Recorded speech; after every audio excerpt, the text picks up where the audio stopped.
Today we are looking at 5 ways to refresh, review, and update your curriculum. Our first way is student choice. You want to take a look at whatever projects, assignments you have, and see what ways you could add some student choice to it. By adding choice, you're going to give students autonomy. You're going to make them have ownership over what they're doing because you're not just telling them what they have to do. You're giving them a choice in what they can do. This could be maybe choose 2 different ways for students to be able to do something. You could just say, hey, here's your task.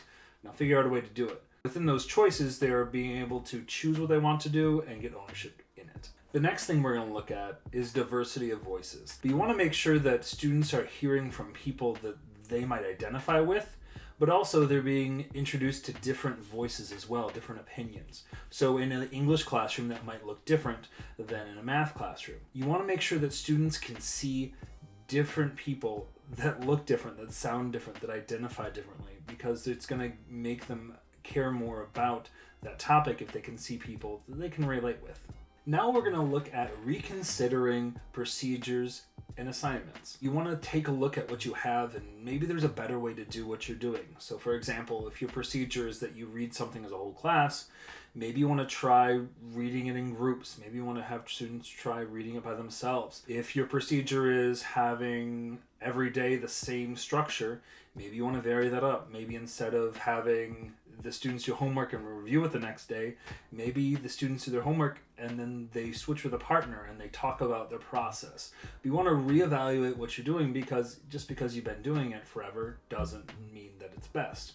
On the other hand, just because you've been doing it forever doesn't mean that it isn't the best. So you want to take a look at what you're doing and really evaluate, is it working? And if it is, keep it. If you could try a different way, may as well try.